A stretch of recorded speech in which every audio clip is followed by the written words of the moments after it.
may patch. Baka naman bumali ang resulta ng lab. Oo nga, Dok. Sigurado po ba kayo? Yes. Alam niyo, nangyayari talaga to. There are times na nakukuha sa ina ang blood type imbis na sa ama. Sa akin yan. Ibig sabihin, hindi kami makakatulong sa papa namin. Well, sa ibang bagay, pwede naman kayo makatulong. Sa ngayon, maghanap agad kayo ng fit na donor.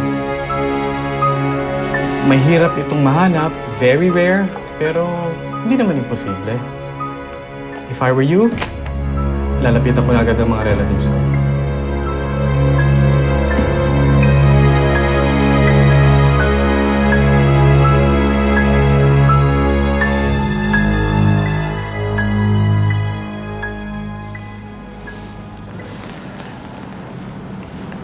Miguel. Sorry pa, ha? Kung pwede lang, ako na sana magdodonate, eh.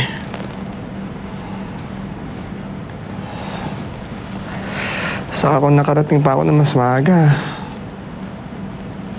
di sana hindi na umabot sa ganito. Enough, Miguel. Wala mapupuntahan na pag-uusap natin ito. Kung pati sarili mo, sisisihin mo rin.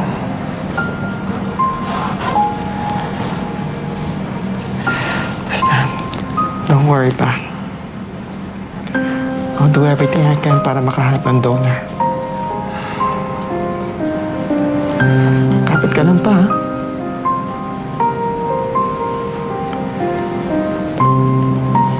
Don't worry.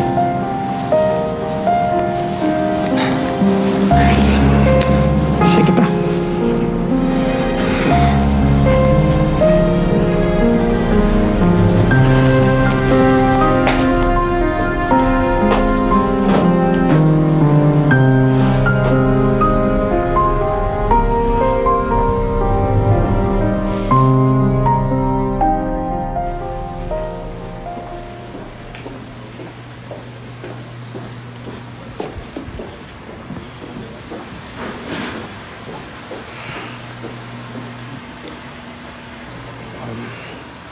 Miguel, Terence. I heard na hindi raw kayo magka-match ni Ninong.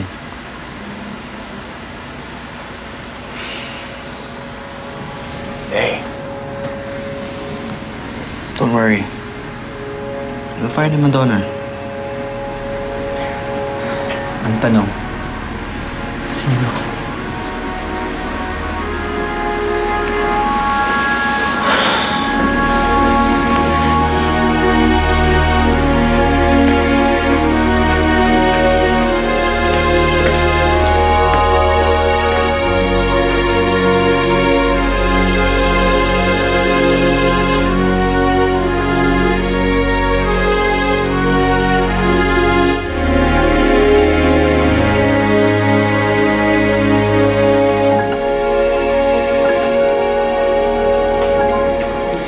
Ana, anak, sila yung mga kasamahan ni Arnold sa PAO.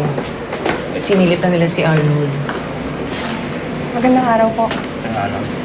Naikwento na sa amin ng nanay mo ang nangyari, Ana. Totoo bang sinama ka ni Arnold against your will? Noong una po, oo. Inaway ko nga po siya eh. Nasaktan ko rin siya. Pero nung huli na po, kusa na po ako sumama sa kanya. Nung pumunta na po kami sa bahay ng mga De Ocampo. Kung gano'n, nakita mo ang lahat na nangyari. Nakita mo na tinulak ni Atty. De Ocampo si Arnold. Opo, pero hindi naman po niya sinasadyang ihulog si Arnold eh. Aksidente po yung nangyari. He is still accountable, Ana. You can still sue him.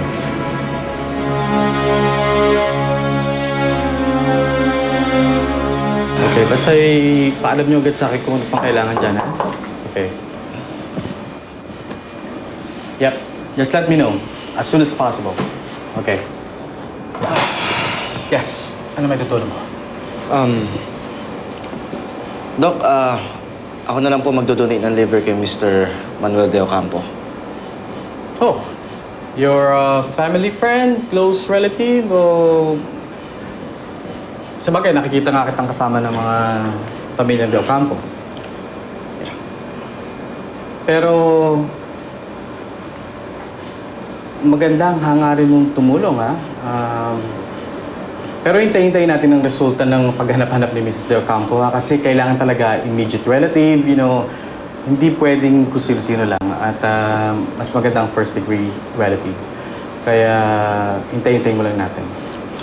Sayang nga eh. Sa dalawang anak ni Mr. Del Campo, wala nag-match.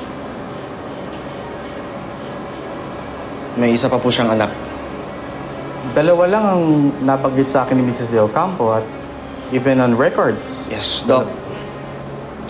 Anak ako sa labas ni Manuel de Ocampo.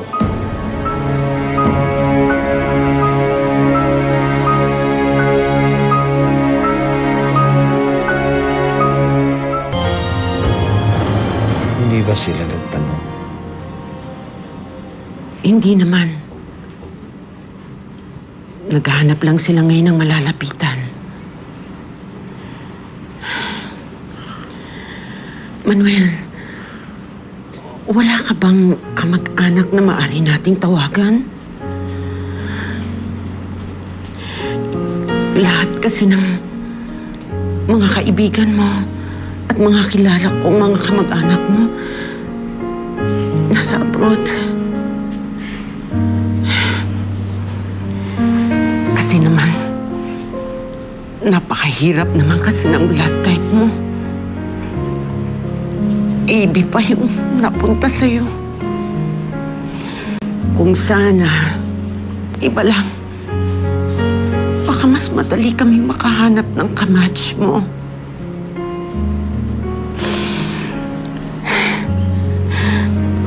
Manuel, wala ka na bang maisip na kamag-anak mo dito sa Pilipinas na maaari nating lapitan?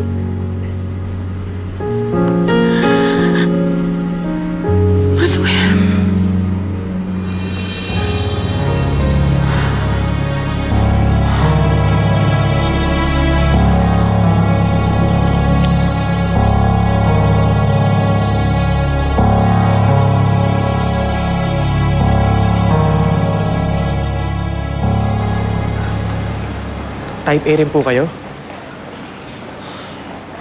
Opo, nakausap ko na po si Tita Baby. Type B naman siya. Baka po sa mga anak nyo. Si Raymond. I'll ask them pag uwi nila. Tatawagan kita. And we'll pray for Manuel. Please give him our regard. Sige po, Tita. Salamat. Morning, Miguel. Update ko lang kayo. Nakausap ko na yung mga pulis na pupunta sa bahay niyo. Sabi ko, mag-itay sila ng go signal bago bumaba ng kahit anong akma. Salamat, Darwin.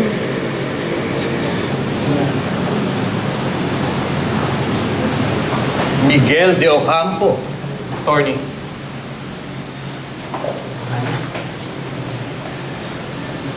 Maghanda ka na ng abogado mo. Kakasuhan ka namin sa ginawa mo kay Arnold. Nagpapatawa ba kayo? Ako pa nasampahan niyo ng kaso? Si Arnold. Si Arnold ang dapat sampahan niyo ng kaso. Kinidnap niya si Ana, nag-trespass sa bahay sa amin, at pinatay ang papa ko! Get your facts straight, attorney. Kusang sumama si Ana kay Arnold. Pinapasok siya ng papa mo sa opisina niyo. At siya ang may-ari ng barel, hindi ba? Siya ang unang nanuto, inagaw lang ni Arnold yung barel. Ano mo paano, no? Kaya niyo pa balikan rin ang kwento? Sige, magsampa kayo ng kaso, hindi ko natatakot sa inyo. Magkita-kita tayo sa korte.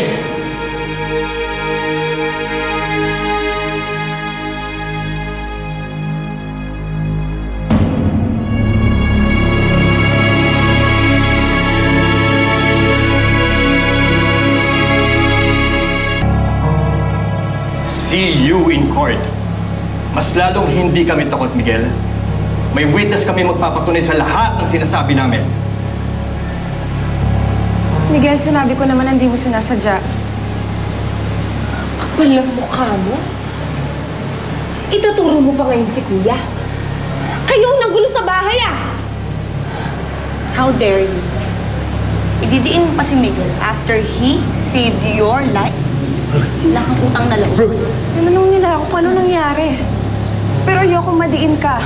Paulit-ulit kong sinabi na hindi mo sinadyang ihulog si Arnold. Wala ka nang dapat i-explain, Ana.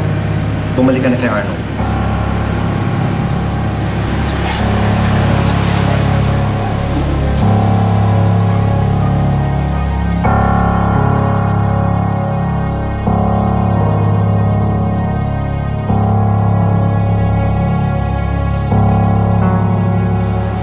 Alam niyo, pinapainit talaga ng babaeng niya ng ulo ko eh. Halika na, Ruth. Halika na. Huwag ka mag-alala, Miguel. Kahit magsampa pa sila ng kaso, nandito ako.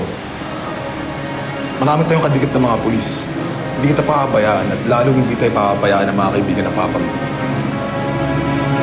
Hindi ko kailangan ng koneksyon. Inspector.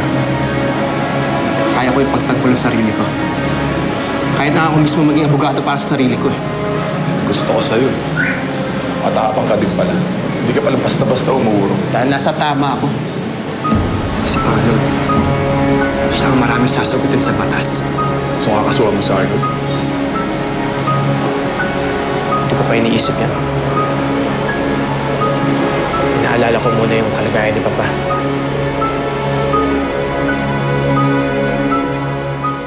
Terrence, nag-match nga ang blood type ni Mr. Del Campo. Salamat po, Doc. Yep. And I suggest na pa-undergo ka na agad ng CT scan, MRI, para malaman agad natin kung talagang healthy ang liver mo. At kung okay na ang lahat, prepare yourself and work out for the preparation for the operation. Right. Perfect. Doc, thank you. You're welcome. Good luck. Yes. Okay, marami akong gagawing papeles para i-prepare yung operasyon na yan. So, go and get yourself ready. Yeah, I will.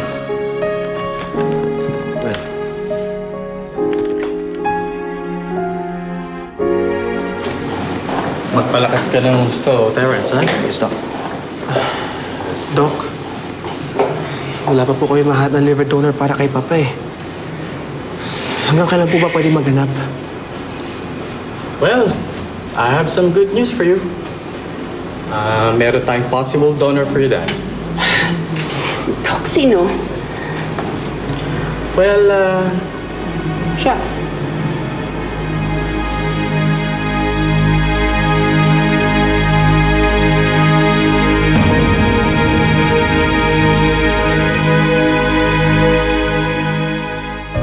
But I can't let you do it, anak. It's too risky. Ikaw na lang natitira sa akin. Kaya wala akong hindi gagawin para sa iyo. Bigyan mo ko ng pagkakataon na mabuhay, na makabalik sa katawan ko, para masabi ko kay Ana lahat ng nalalaman ko. Pati mabigyan ka ng hustisya sa pagkamatay mo. May alam ka ba tungkol sa nangyari sa akin? Na si Manuel at si Connie ang may kinalaman sa pagkamatay mo. Kaya bakit naman nila ako ipapapatay? Hindi ko alam. Pero kung may isang tao makakasagot niyan, si Randy yun. Bakit mo nailihim sa akin na may inaanak ka pala sa foundation na yon? May tinatago ka ba sa akin? Randy. Sino ka? Pinadala ka ni Sir Manuel? Hindi. Kaibigan ako ni Ed.